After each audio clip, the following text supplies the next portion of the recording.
Introduction. Teacher, here are sweets for the new car we just bought. Congratulations, Sanjay. Thank you for the sweets. So, you will now be traveling to school in your new car? Yes, teacher. My father will drop me to school every morning in the new car and then I will take the school bus home. Very good, Sanjay. We all travel every day to come to school. Some of us come by bus, some by the school bus, and some by their own cars. But have you thought about what was used by people earlier to travel from one place to another? Bullock carts and tongas. Good. Let us look at some modes of transport used in the early days. Children, in this lesson, we will learn about the various modes of transport and also about the measurement of distance along with the types of motions. Modes of transport. Have you wondered how people traveled in the earlier days? In the early days, people have always used animals to travel from one place to another. For example, bullock cart, horse cart, etc. Can you imagine using a bullock cart to come to school every day now? Nowadays, we have progressed and we have learnt we can use fuel and natural resources to create better modes of transport. As you can see, hence we now have cars, buses, roads, railways, motorbikes, aeroplanes, ships, etc. to travel. Introduction to measurement. Do you know how people know how much have they travelled or how much is the length of a leg of a chair? This is done by using a term called measurement. Measurement means comparing an unknown quantity with a known quantity. The known fixed quantity is called as a unit. When you derive the results of this calculation, you get the measurement in two parts. One is a number and the other is the unit of the measurement. You can also calculate the distance of one place to another. For example, the distance from school to your house. Units of measurement. In the early days, units of measurements included the length of a foot, the distance of a step, and the width of a hand. However, these were difficult to maintain as the length of a foot would vary from person to person.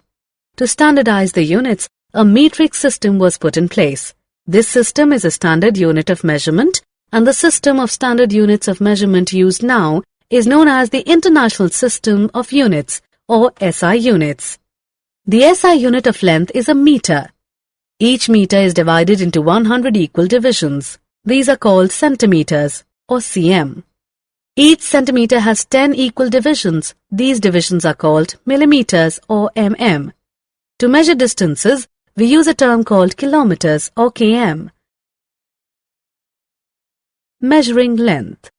For measuring the length of any object, we need to choose an appropriate device so as to get accurate results. For example, the measuring scale that a carpenter uses is different than the one that is used by a tailor. If these are interchanged, you can imagine the amount of confusion it will cause. Measuring length of curved line.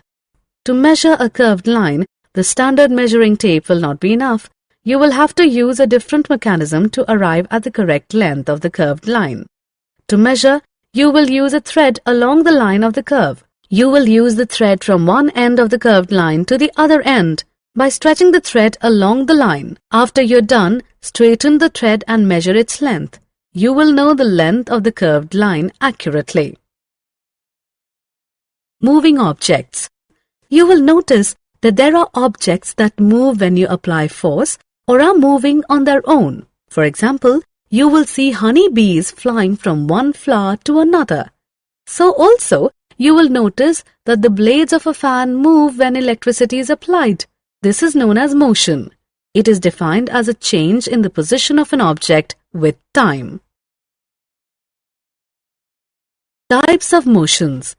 As you know, motion is the change in position of an object with time. The change in its position can be determined through distance measurements. Let us look at the types of motions. Rectilinear motion.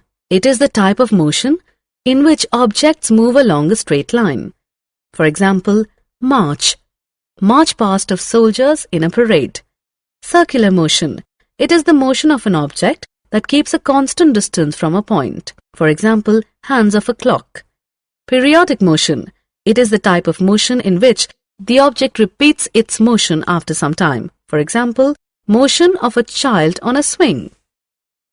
Summary. Let us summarize what we have learnt. The modern modes of transport used. Measurement means comparing an unknown quantity with a known quantity. The known fixed quantity is called as a unit. In the early days, units of measurements included the length of a foot, the width of a hand, and the distance of a step.